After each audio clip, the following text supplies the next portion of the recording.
Hi, welcome to WCBC Review, where we put the spotlight on small businesses. Today, we are interviewing the owner of Logik The Salon, Kimberly. How are you today, Kimberly? I'm doing pretty good. All right, so we're just going to jump right into it because I'm super curious. I know that you are a Gresham mainstay. So when did you start your business? What year? Actually, we're on 50th and Division. Oh, okay. When I hear Division, I think Gresham for some reason. It goes all the way from downtown to Gresham. Okay, So yeah, we're on 50th and Division, Southeast. gotcha. And how long have you been there? 12 years. Nice. Not bad. I hear with small businesses, there's a couple humps. There's like the first year where most of them fail, and then there's year 5 where there's like another sort of round of difficulties. And if you can make it past that, you're golden. So congratulations. Thanks. So what was it that made you want to start a salon business? Well, to be honest with you, I came over to Logik with a couple from another salon we worked together at, and they opened Logik up and lasted 9 months and needed out from underneath it and asked if I wanted to take over the lease. And it was not my goal to ever own. I'd managed salons and everything for years, and I was like, okay, I am taking a leap of faith and doing this because I'm not moving again. So I took over their lease and just kept it going. That's awesome. That's a very unusual story. Most people are like, oh, I'm a barber or a hair tech and I want to start my own business, but it kind of came to you, huh? It did, fell in my lap. So you said that they were open for 9 months before? 9 months. Okay. Well, if you had to start over from day one, from when you took over Logik the Salon, would you have done anything differently now, looking back? No, I just started right off the top, building up and adding to. When I took the salon over, there was literally not very much signage and a MySpace page. Oh, wow. That's all they had done. Dang. So I just had to dive in and build and get all the stuff up and running. And that's in the beginning when all social media started really being a thing. So I had to teach myself how to do all of that. Get rid of the MySpace page because at that point it really wasn't a working thing anymore. Oh man, they tried. They did try. They were newlyweds and they had a lot on their plates. And not from Portland. So no support system or anything. That can be really tough. Yeah. I think they had a real struggle of it. So you feel really good about how you've taken it over and the direction that you've pointed it towards? Yeah. Right now during COVID, of course, it's a whole new experience. It's Yes. kind of like starting from the beginning, I guess you'd say. Yeah. Well, that's my next question is what's the toughest part about having a business during 2020 and 2021 and all this COVID craziness? Oh, goodness. There's so much. I mean, between having to keep PPE regularly in the salon and the expense and the fact that you often get taken advantage of, their price gouging and not sending you what you actually thought you were getting. So that's kind of a struggle. And then just, making people feel safe so that they'll come in because especially now with that new strain of COVID, it's slowing down our business again because people are really afraid. So it's just really being personal with our clients and keeping in touch and, trying to figure out what financially there is to help the small businesses out there. And myself personally, I've been in a struggle with TriMet right now due to the new TriMet project going down division. So, yeah, How has that impacted you? number one, division is far too narrow to be adding extra long buses and bigger bus stops.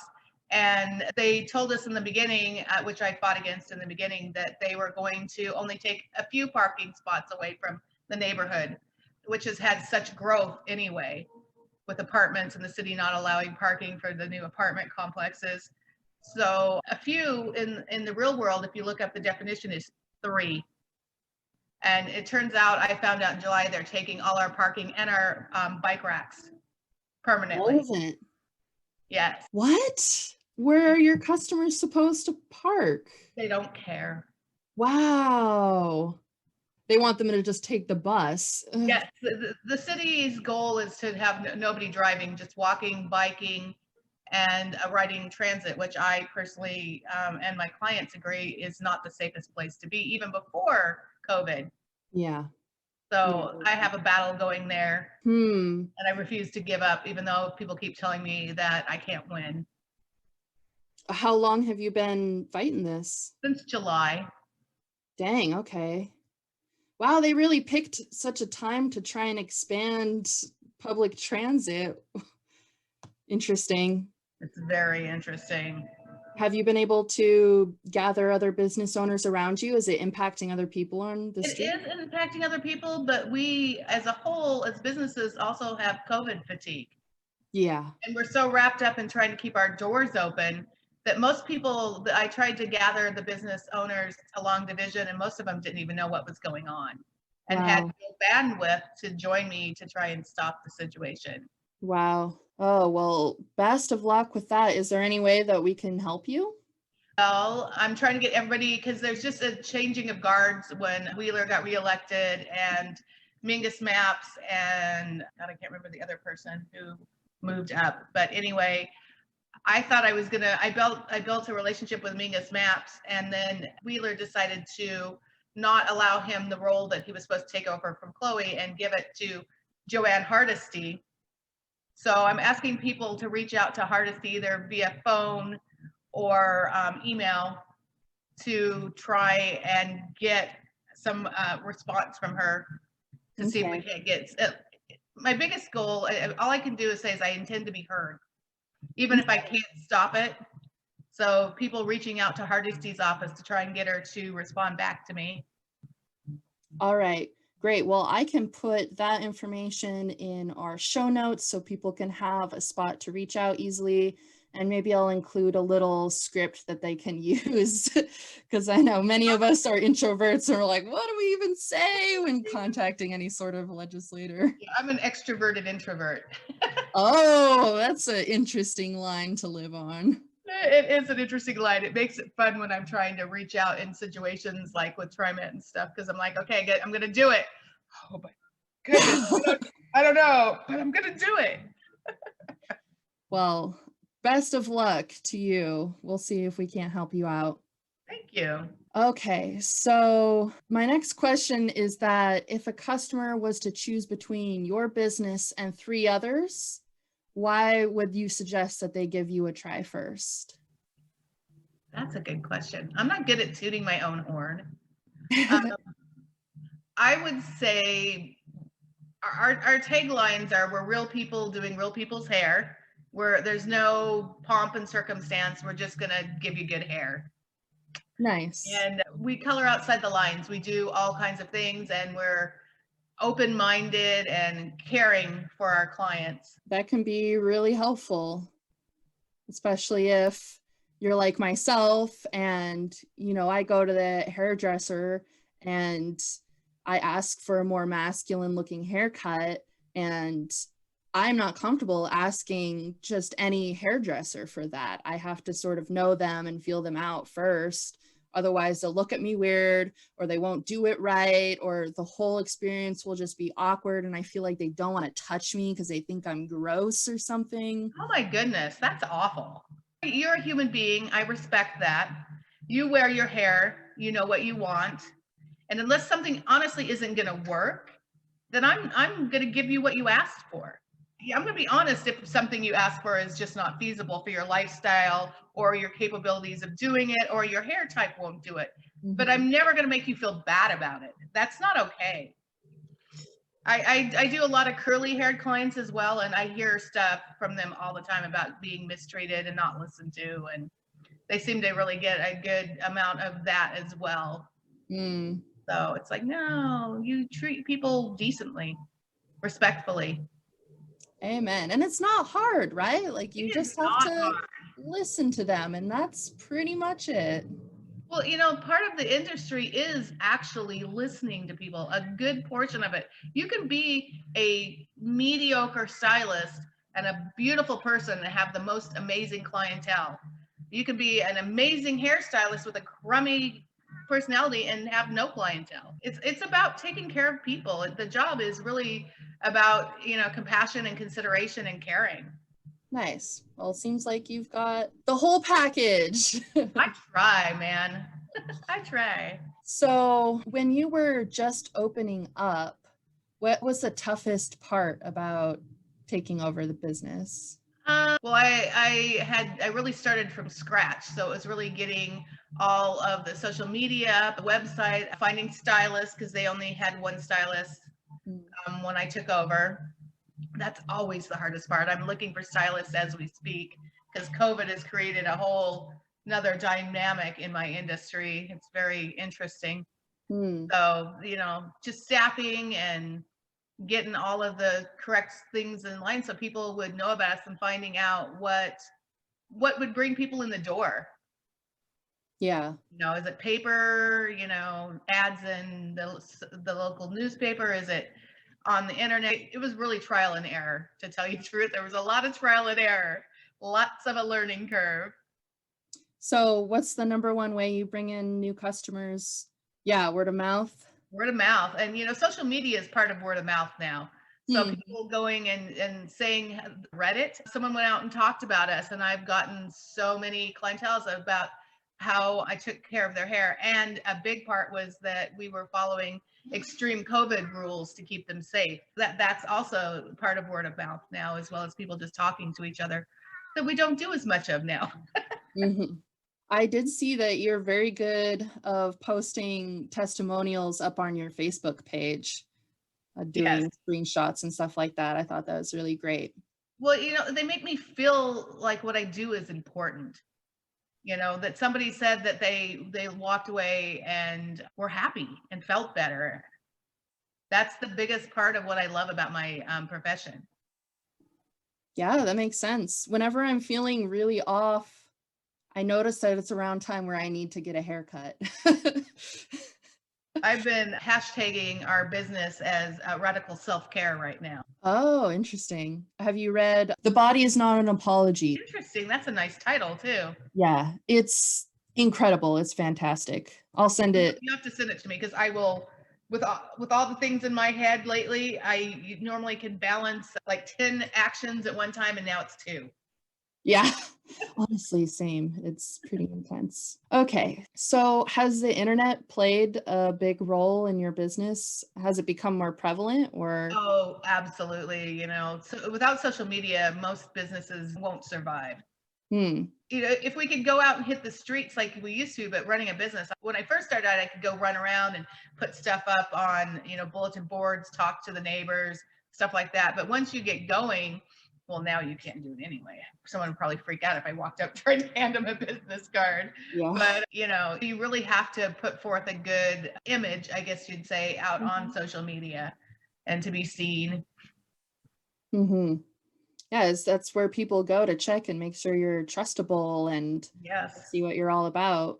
And it's kind of a good side and a bad side of social media, because then sometimes people just have a beef for no reason and will say bad things. Like I started out, and a lot of people don't put themselves up on Yelp now because that's kind of become a platform that can be rough. Yeah. And I did it when I first opened up, but I have to say we maintained a pretty high score on there. Nice. Yeah, that's one of the problems with review sites is that people find it easier to leave a bad review because they're thinking about it more. But if they want to leave a good review, if you have a happy customer, you have to remind them like, hey, could you go leave us a review, or else they won't, because they're not mad about it. They're not mad about it. Exactly. Well, on top of the fact, I always try to respond to anybody that isn't happy. Well, because I encourage people to actually be confrontational. It's okay to be confrontational in an appropriate way, and actually have a conversation when they are dissatisfied, because it could just be a miscommunication. Right. That's so true. Okay, let's move along. In a world without COVID, let's pretend we're post-COVID already. If you looked 6 months to a year in the future, where would you want your business to be? Would you want it to increase or decrease? Do you want to hire more people and be a manager? Would you ever not be cutting hair and step away and be a passive owner, or you always want to be in there Oh no, cutting I'm hair? a believer salons should be owned by stylists, and they should at least Mm, be part-time behind the chair so they understand the people that are working for them.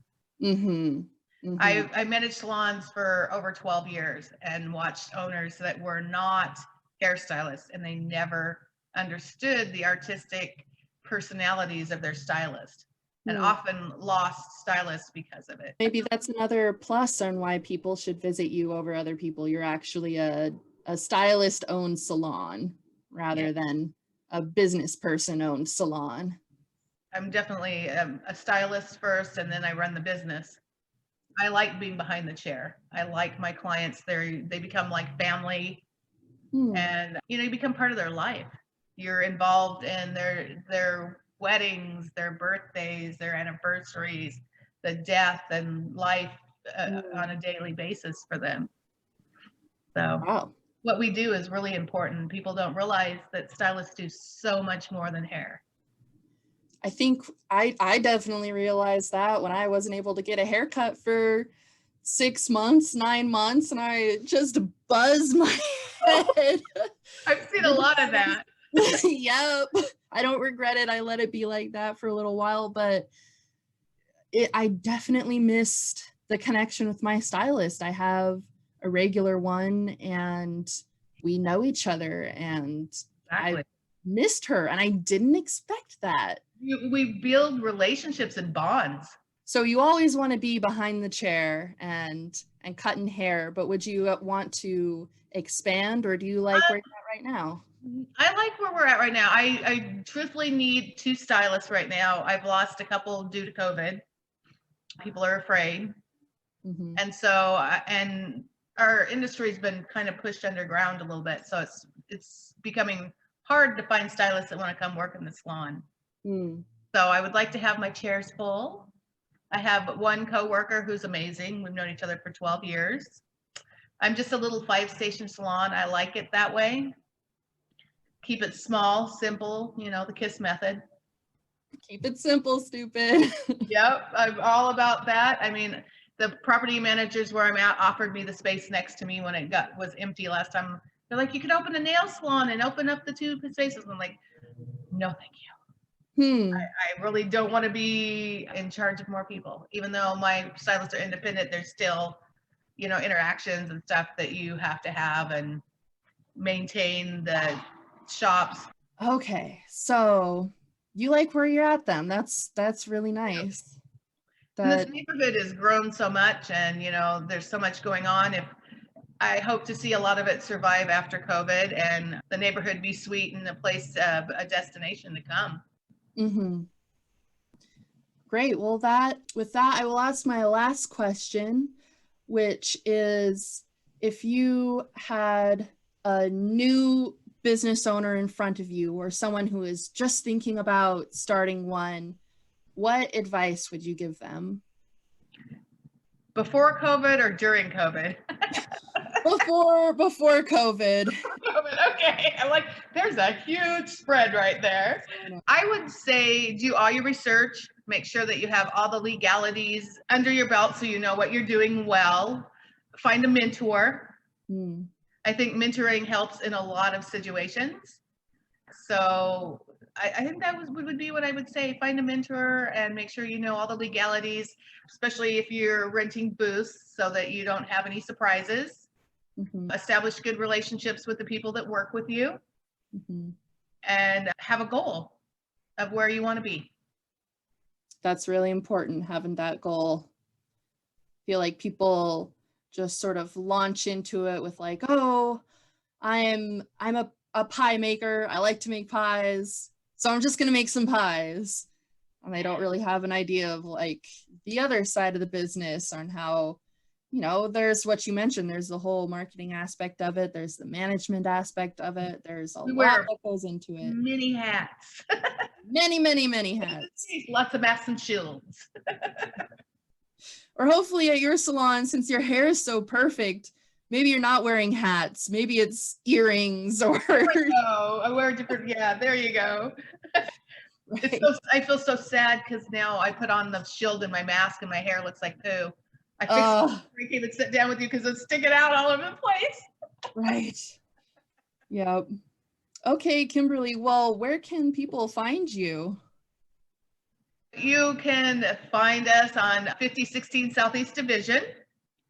And if you want to check us out, we have a website, which is logikthesalon.com. You can find us on Facebook, Instagram, Pinterest, Reddit, however you say it. Reddit. Reddit. I always get it wrong. I can't. I'm like, I just put that up there because one of my clients said you should be here. So I'm like, okay, That's I'll so go funny. there. I'll check it out. Yeah, Reddit's cool. Reddit is like the root of the internet, I'd say. So I'm learning about that. Trying to figure out where I'm going to fit in there. I haven't quite got it down yet, but I will make it because I persevere. That's right. Okay, Kimberly. Well, thank you so much for coming on to WCBC Review. And I hope that you have a fantastic rest of your day and that your business just picks right up where it left off before all this COVID craziness. Well, thank you. It was nice to meet you.